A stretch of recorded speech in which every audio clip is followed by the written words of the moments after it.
psychically got that this was like a conscious choice. It was like Mm, the mushrooms were like, here, go here, that's and very interesting. connecting us. And then Mark connected us Yeah. from that because he heard that interview. So it's very interesting. I think, like I said, there's an overarching sort of higher intelligence to it, and it helps us connect through it as well. It's really fascinating. I'd like to share my philosophy on mushrooms and other psychedelics with you to see how it relates to one, intuitively you're feeling, but also to psychic phenomena and the world and the known world and then the mysterious world that you're able to perceive. Okay, so I have this thing that mushrooms exist on what I call the vertical axis. Okay. So they take the geomorphic energy of the earth and they entrap it in this fungus. You ingest this fungus and then that opens you to the celestial energy of the heavens. So it's very much a vertical linear pathway. So the mushrooms want to open you up, purify you, get the static off the line emotionally, psychically, energetically, so your connections to the heavens is more pure and your divinity. And then the divinity can filter through you and you can have more energy and good intention here on the earth. Like the mushrooms use you as the conduit between the heavens and the earth so that you're healthier, happier, more affirmed in your human existence and experience so that the earth stays better and your relationship with the heavens is pure. So they work this way. The other psychedelics, LSD, DMT, they work more on, I find, a parallel axis, a horizontal axis, okay? And weirder energies, entities, parallel timelines. Like it can be very informative. It can be very entertaining, but it's a little more dangerous. It's not straight like earth, you, heaven. It's sideways shit can come in. So I tell people like, you should be very careful with all psychedelics.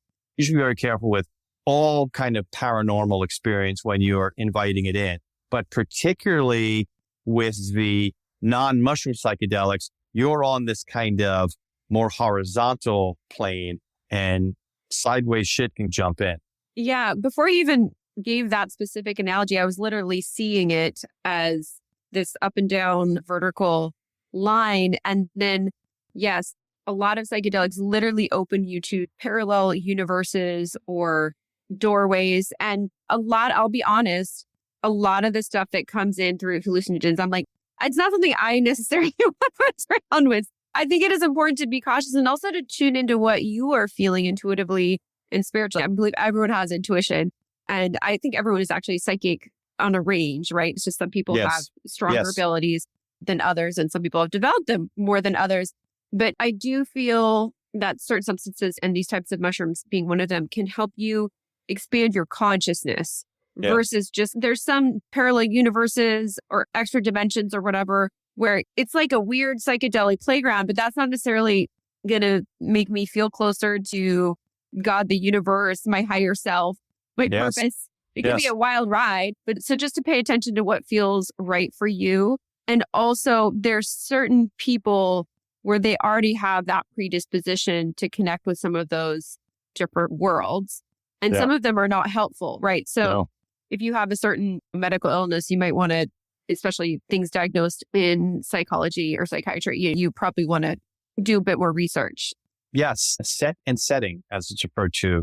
Okay, microdosing. Look, I sell a brand, By Brain Supreme. It's easy for me. Like so I'll give away the knowledge and insight information for free because I have a product to sell. People who are in the space selling a service, they'll make a very big deal sometimes out of microdosing. And I respect that they've got expertise and they know how to coach this. But essentially, microdosing psilocybin, it's a slightly expensive supplement that you should notice.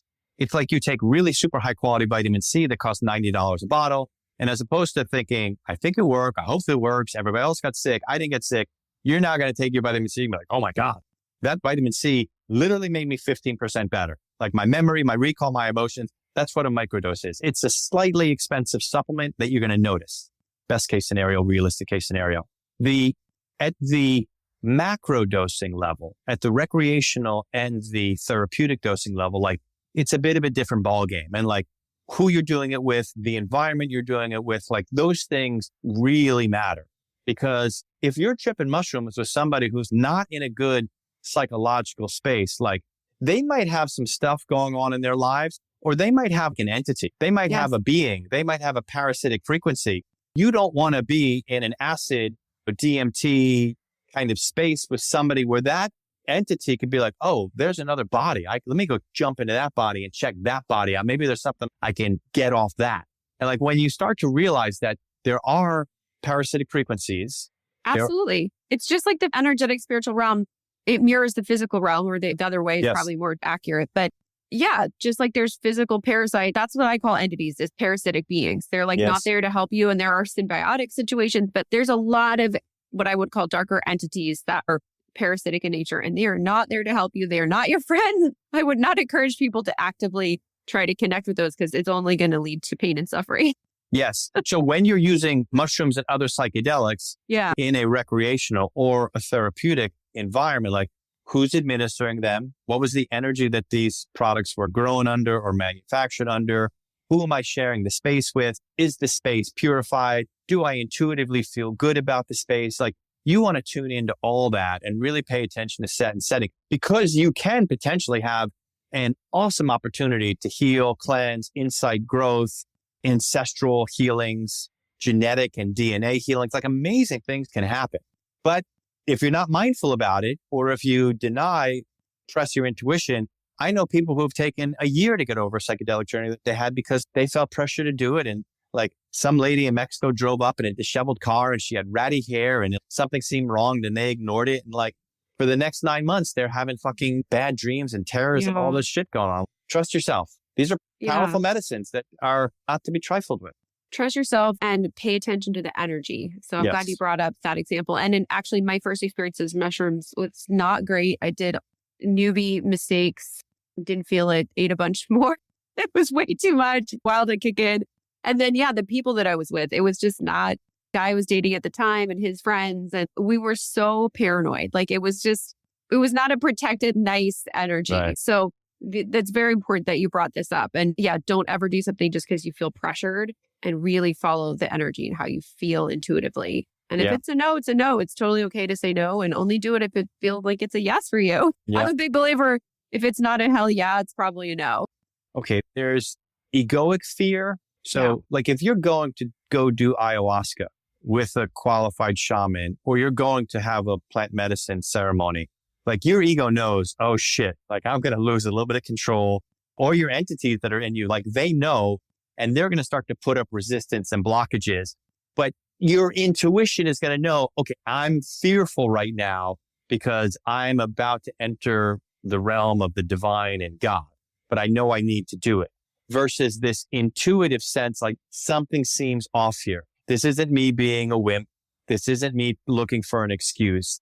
This is me saying, I don't like the energy of this place, this person, or this environment.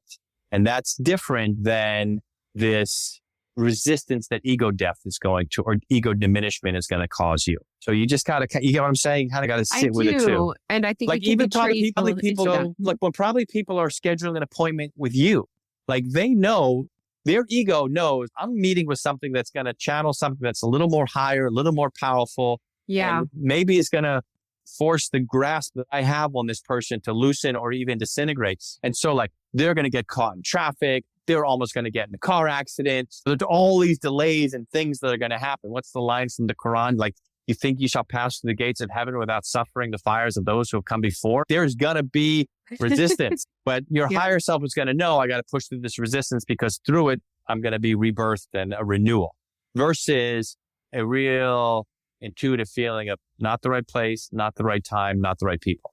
And I want to share too, that feeling of safety on a physical level is really important. Yeah. So I actually attended the first annual ayahuasca conference in Spain, and there's a lot of people that go and they get sexually assaulted over there by a shaman. Like, it's a thing. We just have to pay attention to our physical safety. If we're getting like, feels unsafe on a physical level somehow, please trust that part. The other thing that I would say too, so I was good, like 10, 15 year run as an LA celebrity yoga teacher. And I'm really cynical about this whole thing. If you're getting a sexual vibe from anybody in a spiritual position, like, just go the other way. Yeah. Like, your spiritual salvation and growth, if it's going to come, just to be crude here, if somebody's trying to make it come through their cock or their pussy, like, that's the wrong person and the wrong energy. Not happening. Fully agree with you. That is a huge red flag. And there's yogis and things where this was an issue. All the time. Yeah, I'm sure you saw a lot of it. You don't need to spot that person for that long. Or you Yeah. don't need to keep your hands on them for that long. They didn't